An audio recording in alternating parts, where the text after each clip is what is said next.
इस एपिसोड की शुरुआत वहीं से होती है जहाँ से पिछला एपिसोड खत्म हुआ था। शो लिली हमारा मेन कैरेक्टर के ऊपर बैठ जाती है। ये भी सोचता है जिस हिसाब से हरकत कर रहे हैं ना, लगता है इसे पॉइजन से अफेक्ट हुई है।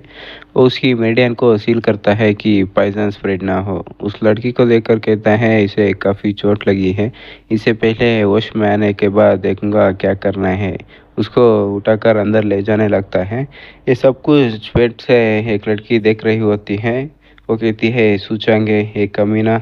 ये होती है स्वाट क्लाउड इमोर्टल सेट का एल्डर, इसका नाम बायू चैन होता है। पहले इस सेट का नाम जियानियन इमोर्टल सेट बताया था, अब इसे स्वाट क्लाउड इमोर्टल सेट बता रहे हैं, इसलिए मैं भी इसे यही बुलाऊंगा। अंदर का सीन दिखाया जाता है, हमारा मेन कैरेक्टर उसे हील कर रहा होता है। सिस्टम से कहता है स्टूपिड सिस्टम, इसका इंफॉर्मेशन देखो। सिस्टम बताता है ये फ्यूचर सीक्रेट लवर होती है एफेंग का। एफेंग इस वर्ल्ड का प्रोटैगनिस्ट है। सीक्रेट ट्रिलम में एफेंग को बचाने के लिए ये अपनी लाइफ को सेक्रीफाइस करती है। हमारा मेन कैरेक्टर भी सोचता है एफेंग, मैं तो उसकी माल से टकरा गया। लूली का पॉइजन निकल जाती है। वो हमारा मेन कैरेक्टर से कहती है एल्डर, मुझे बचाने के लिए शुक्रिया। फ्यूचर में शू फैमिली इस एहसान का बदला चुकाएगा। और मेन कैरेक्टर भी पूरा एटीट्यूड से कहता है तुम्हें शुक्रिया कहने की कोई ज़रूरत नहीं है। इसको देखकर लूली के मन में लड्डू फूटने लगती है। वो सोचती है ये कितना हैंडसम है यार, अगर पैसा निकालने के लिए इसके साथ डुएट कल्टीवेशन भी करती इसमें कोई बुरी बात नहीं थी। नहीं नहीं, मैं क्या सोच रही हूँ। पीछे से हमारा मेन कैरेक्टर भी कंफ्यूज होता है ये क्या कर रही है। सिस्टम बताता है शिवलिली का फेवरेबिलिटी +13 हुआ है, इसलिए 300 पॉइंट्स मिलते हैं। टोटल 360 पॉइंट्स होते हैं। ये मन में सोचता है क्या इतना आसान है पॉइंट्स कमाना। लूली कहती है एल्डर, मेरी वजह से सेट में मुसीबत भी आ सकती है, आपके फेवर को फ्यूचर में ज़रूर रीपे करूंगी। हमारा मेन कैरेक्टर भी उसे कहता है ठीक है। तभी बाहर से आवाज़ आती है, स्वाट क्लाउड इमोर्टल सेट के बच्चे, तुम लोगों की हिम्मत कैसे हुई मेरी चीज़ को छुपाने की। उस आवाज़ को सुनकर लूली घबरा जाती है और कहती है वो यहाँ पर आ गया। वो दोनों बाहर आते हैं। जो लोग वहाँ पर बात कर रहे होते हैं ये तो गोस्ट सेट का आ रहा है। कब से गोस्ट सेट के लोग स्वाट इमोर्टल सेट में आने लगे?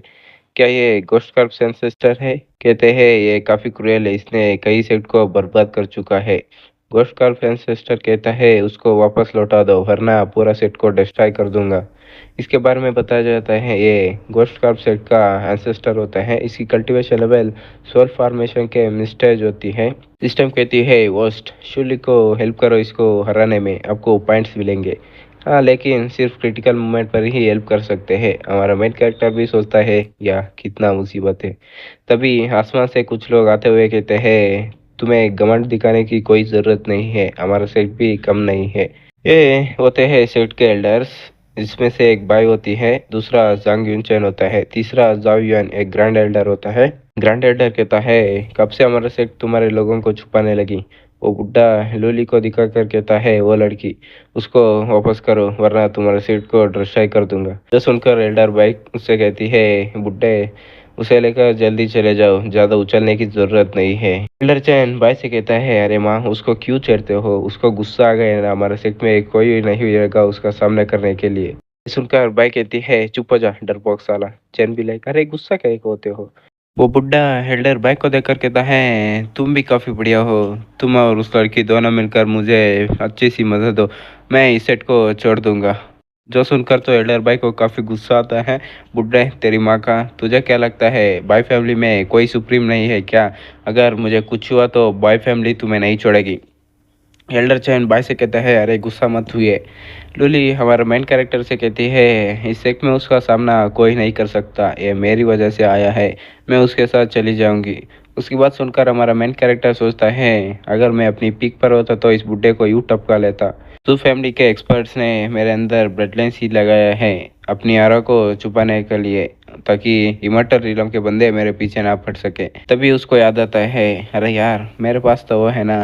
और लोली से कहता है मेरी जान चिंता मत करो, इस बुड्ढे को मैं देख लूंगा। यह सुनकर तो उस बुड्ढे को काफ़ी गुस्सा आता है। वो हमारा मेन कैरेक्टर के ऊपर अटैक करने लगता है। हमारा मेन कैरेक्टर सीधा सिटशाम का कार्ड निकाल कर ज़मीन पे मरता है, जिसकी वजह से तगड़ा रिएक्शन होता है। उसमें से एक फिगर बाहर आती है। उसकी आरख को देखकर तो सबकी फटने लगती है। चैन कहता है, ये तो सोल फॉर्मेशन लेवल से भी ज़्यादा ताकतवर है। वो बंदा बुड्ढे को पकड़ लेता है और कहता है, मैं भी देखूँ किसमें इतनी हिम्मत है स्वाड इमोर्टल सेट में टच कर सके। बुड्ढा भी लाइक, अरे छोड़ दो, तुम लोगों को कोई मार्शियल एथिक्स नहीं है क्या? मैं फिर वापस नहीं आऊँगा, मुझे छोड़ दो प्लीज़। यहीं पे हमारा एपिसोड खत्म होता है। मिलते हैं अगली वीडियो में।